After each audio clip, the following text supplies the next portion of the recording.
In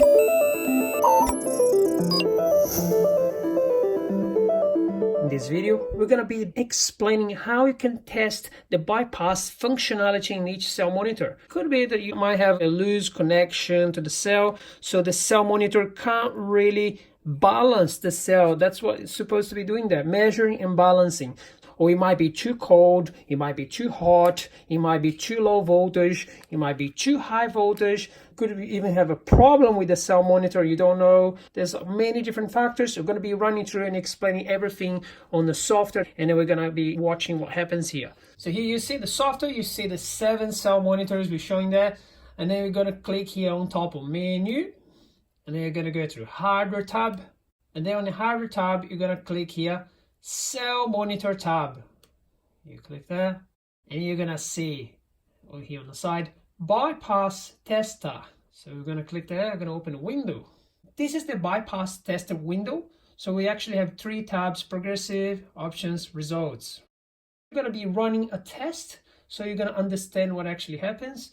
So we're gonna press start. So we're gonna be starting testing. So this is testing cell monitor number 1. This is the temperature. It's actually increasing 5 degrees, testing. So once increased to 5 degrees, it jumps to the next one. This is how much time is actually taking there to increase 5 degrees. This is the temperature of the cell, minimum and maximum voltage that is actually measuring. The bypass current at the moment. So now we're up to cell monitor number 5. 5 cell monitors passed OK. No fault ones, 2 remaining, still testing. So now it's up to the last one, number 7. And then we're actually going to see the results. So you see here, they all pass okay. So there's no faults, nothing. And then here the time, the duration for each one, how long it took. Because they start from different temperatures. So like you might have like 1 degree difference or 2 degree difference. So you see here, 14, 13, 14, 13, 14, 12. So it's within tolerance. Yeah, great. So this is the final temperature. All right, so in here you're actually going to see the tab, options tab. Okay, so here, if you're in a very cold area, and let's say you have 5 degrees over there, here, so the minimum start temperature is actually 10 degrees here. So you might get a fault in all your cell monitors because they're below the minimum temperature. So for the bypass test. So here in this case, you're going to actually go and change this value to 5, if that's your case. 75 degrees, I wouldn't touch this number. Leave it 75 degrees or even less if you want. Okay, more than that, you might be risking to damage components. This is safer for the electronics. Keep it 75 or lower. Bypass increment means that how many degrees is actually measuring before jumping to the next cell monitor. Once it sees 5 degrees Celsius temperature increase, it confirms it works and jumps to the next cell monitor. You can change to 10, 15, 20, is up to you. And it will stop when it reaches 75 degrees. So the bypass test won't work below 2.8 volts or 4.2 volts. Okay, so it needs to be within this voltage range here so the bypass can actually perform. So the bypass current limit, so it's actually limited to 2 amps.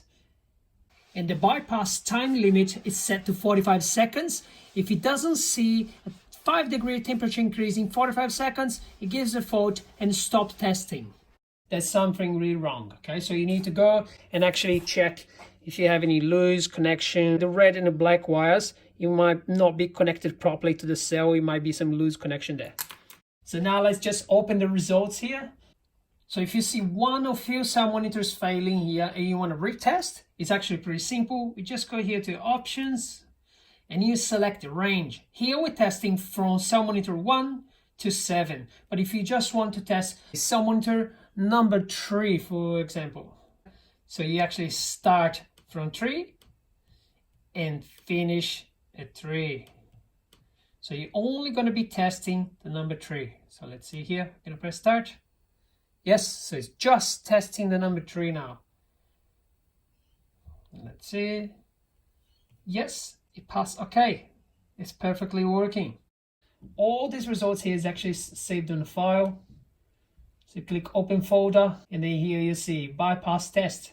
You click there, it's just a normal text file, and you see everything there so you can actually go and use as a reference in future. So you keep on saving different files.